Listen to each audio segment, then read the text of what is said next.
today I'm gonna be blowing the BSOD. The BSOD call. Black Stick of Death. All right, ladies, tell me your name. Maddie Halpern. Katie Halpern. And what kind of duck call y'all blowing? The Black Stick of Death.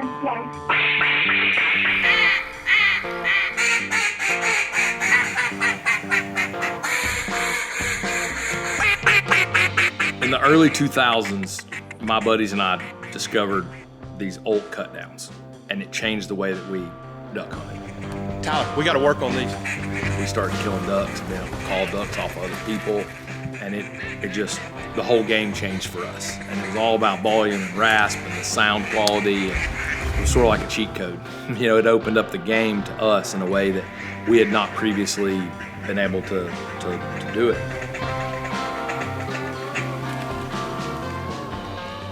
For me, the ability to find an olt and cut it down for somebody became harder and harder and harder. And so our goal, the only reason that we started trying to build an injection mold in the very first place, was to be able to replicate a high quality sound, the sound that we liked, from one guy to the next. This is so cool. I haven't seen Dr. Shea in, I don't know, 10 or more years. And I literally owe all of Rolling Thunder to that man right there.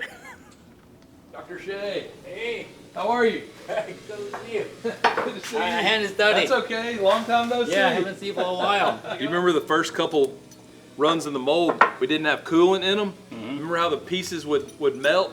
And we had to, we had to drill the holes in here, and so this was how the coolant circulated. Look, there's I had a friend named Wes Reed. We went to from first grade through high school together. Like, we had all the same classes and just buds.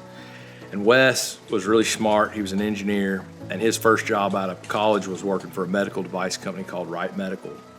And we started exploring these olts together and modifying them and whatnot. And I was complaining to him about how inconsistent they all were. And he said, man, we just need to make an injection mold. I know all about that. He made hips and knees and joints and these different plastic pieces that the medical industry was using to fix people's joints. And he was like, I can make a duck call mold. Let's see this one. Material's coming from that side. Yeah, see those locked That together. side, and it's going in through from that. here. Once it's done, it opens up. So it basically it's coming together. Yeah. You know, except it's like that. The first major obstacle that we had to overcome was we had to figure out how to reduce the temperature of the mold. So the material comes through there, the coolant's running through here, cycling through these 3 holes. And that was complicated because you couldn't, there was an accepted range of temperature. It couldn't be cold. It actually had to be above a certain degree and below a certain degree. It had to be inside of a range. And so we drilled these holes that were, man, I think they were, 10, 11, 12 inches deep into this aluminum, and then connected them back to a hole that was coming out, and had to create all these basically passages for oil or coolant to pass through to keep the mold cool. That flange there keeps the core pin in there, but when it pulls out, then the core pin opens and it drops the part out. Once we felt like we had everything dialed in, we launched our website.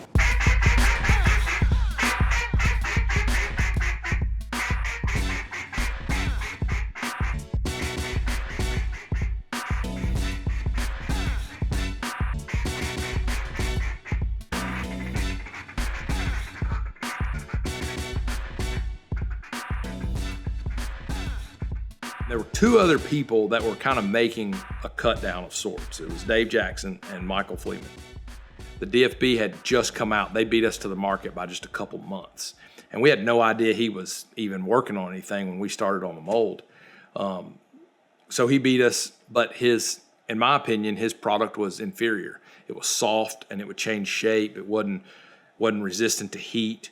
And when it got wet, it would change in shape just a little bit. And so we heard people kind of complaining about it. And that gave us the ability to kind of take a step back and go, wait a minute, if we're going to make something and sell it, we better make sure it's tough. All right, so this is the Black Stick of Death, and one of the things we're real proud of about this call is how dense the material is, and we think it's just about nearly indestructible. So basically, I'm going to blow this call, and then we're going to put it underneath the front tire of a full-size Chevrolet pickup truck and run over it and see what she sounds like afterwards. All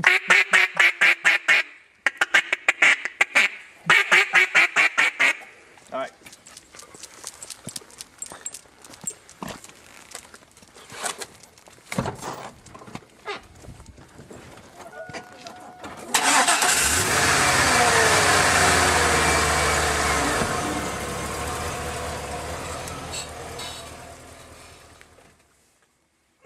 So there she is, a few scratches on the barrel, but everything looks fine.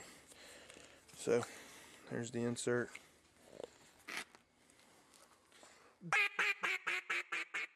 So our original marketing phrase was the loudest duck call ever made.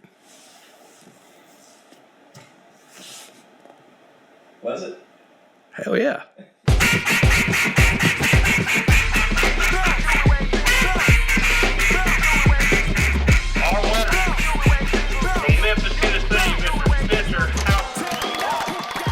There was no doubt in my mind that, I mean, blowing them, the product we were making at that point in time, heck yeah, it was better than the old that I could cut.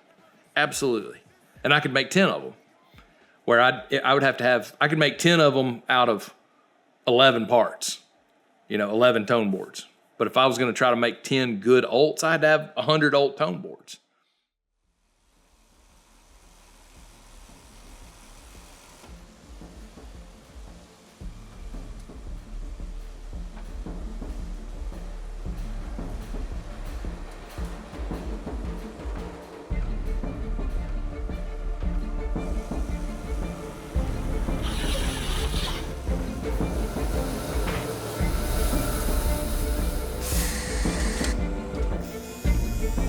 The whole story of the BSOD, the whole story of Rolling Thunder has been a progression of pursuing that level of success, pursuing the ability to make a better mousetrap today than we made before, the ability to replicate that over and over and over. Like, that's something we get better at every day. And we're light years better today than we were, 15 years ago.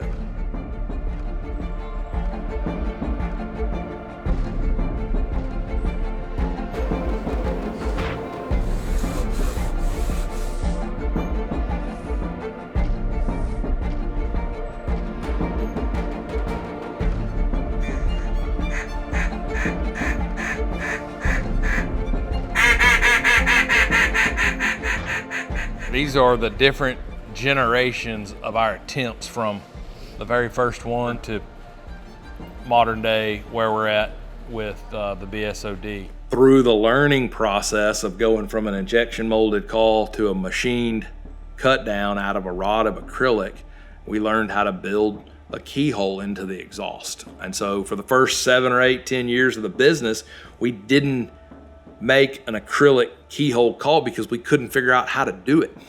So we had to do round holes. We had to do, the brute and what we did there. All of those learning experiences led us to where we are today, or where we were in February when we launched this deal with a keyhole acrylic BSOD. All right, let's hear you get down on your cut down. Go for it.